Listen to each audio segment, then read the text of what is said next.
जी नमस्कार, स्वागत है आप सभी का आपके अपने इस चैनल पर।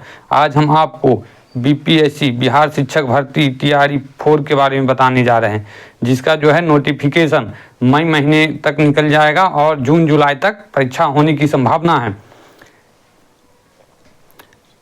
तो इसके तहत जो है स्मार्ट स्टडी आप कैसे करेंगे, कैसे आप सफल होंगे कम समय में, क्योंकि सिलेबस लंबा है और पढ़ने के लिए समय जो है बहुत कम है।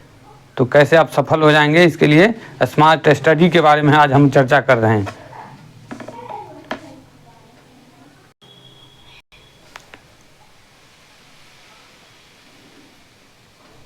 तो स्मार्ट स्टडी के अंतर्गत हम आपको बताने जा रहे हैं कि इसी प्रकार मैंने भी स्मार्ट स्टडी के तहत पढ़ाई किया, जो मैं भी सिलेक्टेड हूँ। इस बार बीपीएससी टीआरई 3 में सेलेक्ट हुआ हूँ।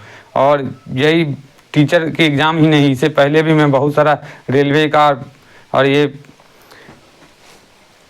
और कितने भी सारे एग्ज़ाम में इसी तरह क्वालिफाई किया हूँ। तो चलिए इसी के तहत मैं बता रहा हूँ कि कैसे आप भी सफल होंगे। तो इम्पोर्टेंट बुक का ही आप चयन कीजिए।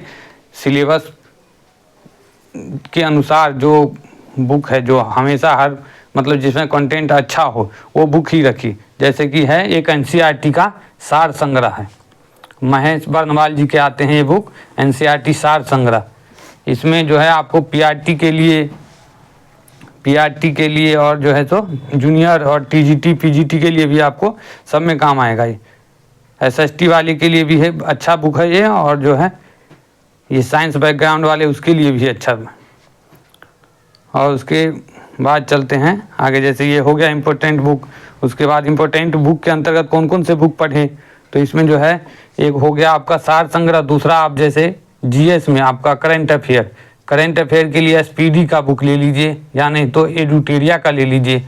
और मैथ के लिए आर एस अग्रवाल को पढ़िए। और जीके जीएस जो इम्पोर्टेंट फैक्ट है एकदम फैक्ट वाइज जो क्वेश्चन आता है, उसके लिए आप लूसेंट को भी ले सकते हैं, लूसेंट भी पढ़िए।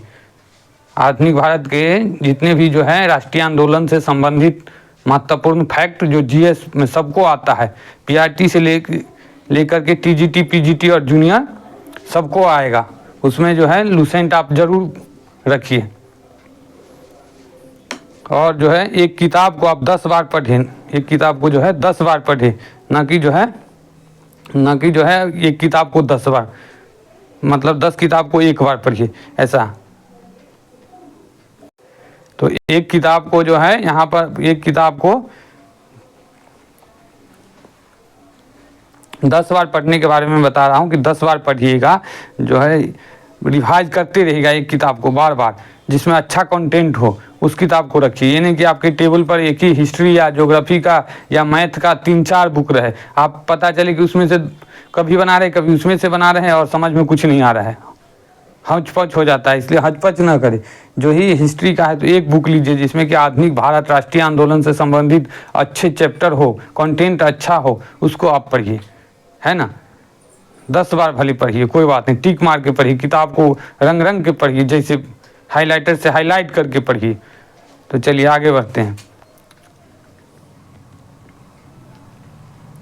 और जो है सिलेबस के अनुसार, अब सिलेबस के अनुसार कैसे पढ़ें, तो सिलेबस के अनुसार देखिए, पिछले साल जो है टीआरई 3 में, टीआरई 2 में और 1 में जो क्वेश्चन पूछा गया है, उसके हिसाब से देखिए क्वेश्चन कहाँ से आता है, बुक में कहाँ पर है, कौन से चैप्टर से लाया गया, कौन से इकाई से लाया गया है।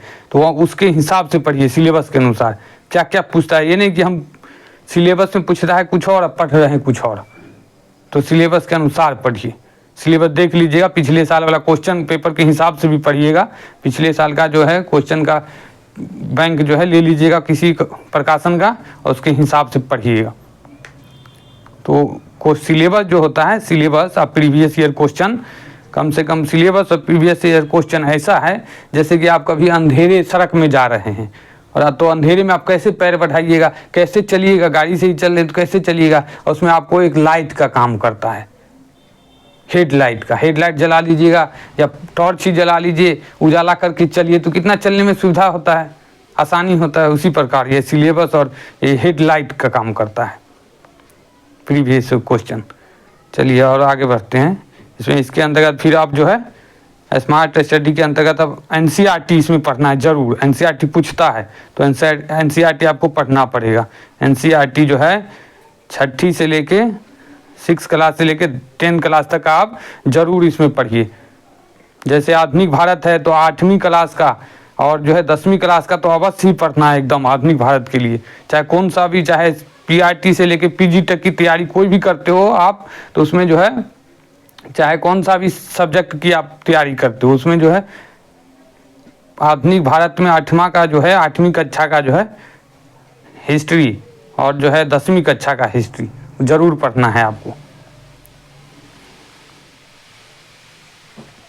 एवरीबॉडी नोन अबाउट इट, सब लोग जानते हैं इसके बारे में, सब लोग बताते हैं कि 6 क्लास से 10th क्लास तक का जो है एनसीईआरटी बेस्ट है, एकदम पढ़ना चाहिए।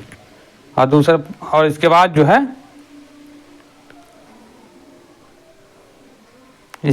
है प्रैक्टिस करें।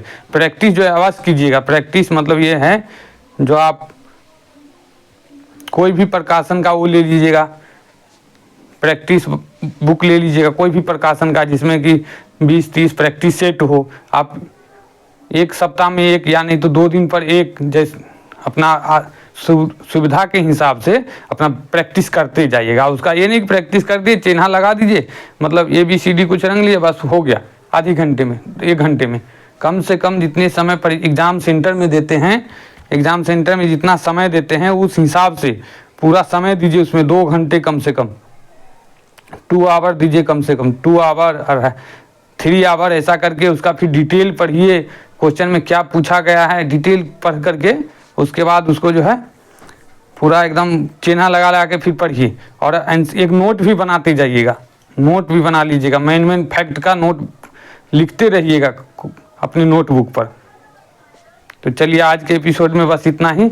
और ऐसा देखिए, ये मैं वीडियो बना रहा हूँ, मेरा चैनल में पहले से वीडियो बनाता रहता हूँ, ये नहीं कि मैं अभी हाल में वीडियो बना रहा हूँ, मेरा पहले से भी आता है। मैं भी तैयारी करता हूँ, मैं सिलेक्टेड हो गया हूँ, फिर भी मैं PCS का तैयारी कर रहा हूँ।